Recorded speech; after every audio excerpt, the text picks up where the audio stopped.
बहुत समय पहले की बात है। एक विशाल, घना और रहस्यमय जंगल था जहां तरह तरह के जानवर रहते थे।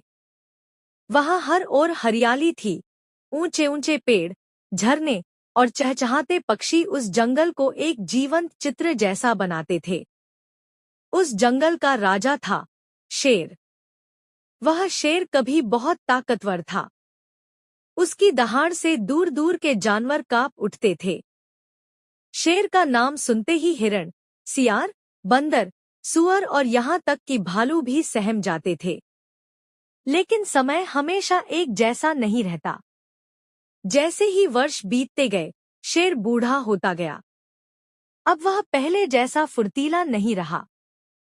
शिकार करने की शक्ति घटने लगी। उसकी नजर धुंधली हो गई, उसके दांत ढीले हो गए और उसके पंजों में वह धार नहीं रही। शेर अब अक्सर भूखा रह जाता। उसे शिकार के लिए घंटों इंतजार करना पड़ता, लेकिन अधिकांश जानवर उसकी गंध पाकर भाग जाते थे। एक दिन जब शेर 3 दिन से भूखा था, वह बहुत चिंतित हुआ। वह सोचने लगा, अगर मैं इसी तरह भूखा रहा तो एक दिन मर जाऊंगा। मुझे अब ताकत से नहीं, बुद्धि से शिकार करना होगा। वह सोच में डूब गया और फिर उसके दिमाग में एक योजना आई।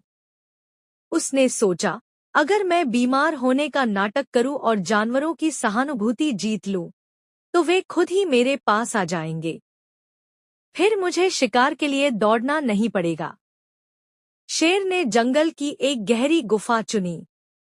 वह वहां जाकर लेट गया और कराहने लगा, जैसे बहुत बीमार हो। कभी लंबी सांसें भरता, कभी दर्द से कराहता। पास से गुजरने वाले जानवरों को वह बड़ी करुणाभरी आवाज में पुकारता, अरे कोई है? मुझे देख लो, मैं अब कुछ दिनों का ही मेहमान हूँ। शेर का यह अभिनय सफल रहा। पहला जानवर जो उसकी बातों में आ गया, वह था सियार। सियार गुफा के भीतर गया। बाहर से शेर कराह रहा था, ओह! कमर में दर्द है, मुंह से खून निकल रहा है।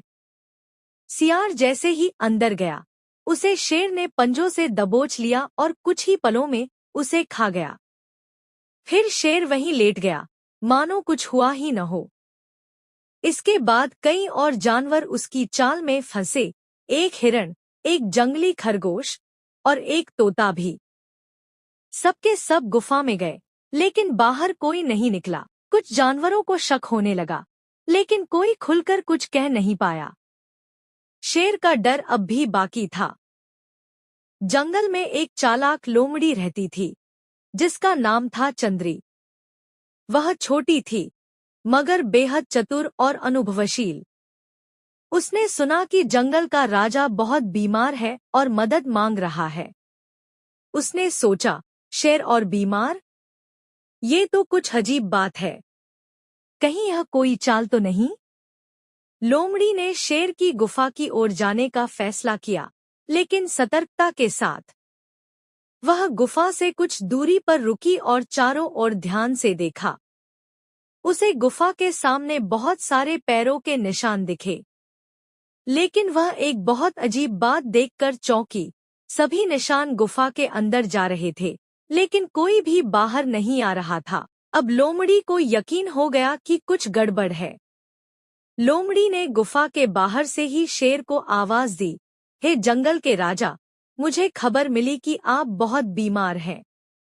मैं आपका हाल जानने आई हूँ। क्या मैं भीतर आ सकती हूँ? शेर ने अंदर से आवाज दी, हाँ लोमड़ी बहन, अंदर आओ ना, देखो मैं कितनी बुरी हालत में हूँ। लोमड़ी मुस्कुराई और तेज आवाज में बोली, राजा जी, मैं जरूर आती। लेकिन मैं एक बात देख रही हूँ। आपकी गुफा में जो भी जानवर गए, उनके पैरों के निशान बाहर नहीं हैं। इसका मतलब है, जो भी अंदर गया, वह बाहर नहीं आया। शेर कुछ देर चुप रहा, फिर बोला, अरे नहीं, ऐसा कुछ नहीं है। वो सब शायद दूसरे रास्ते से बाहर गए होंगे। लोमड़ी हंसते हुए बोली, अगर वहां दूसरा रास्ता होता, तो निशान उधर होते। मुझे बेवकूफ मत समझिए। और यह कहकर लोमड़ी वहां से भाग गई। लोमड़ी की सूझबूझ ने जंगल में हलचल मचा दी। वह जंगल के अन्य जानवरों के पास गई और उन्हें पूरी घटना विस्तार से बताई। उसने सबको बताया कि शेर अब पहले जैसा शक्तिशाली नहीं है। वह अपनी कमजोरी छिपाकर चालाकी कर रहा है। जानवर अब जागरूक हो गए। वे अब शेर की गुफा के पास भी नहीं भटकते थे। धीरे धीरे शेर पूरी तरह अकेला हो गया। अब उसके पास न तो शक्ति थी, न कोई दोस्त और न कोई शिकार।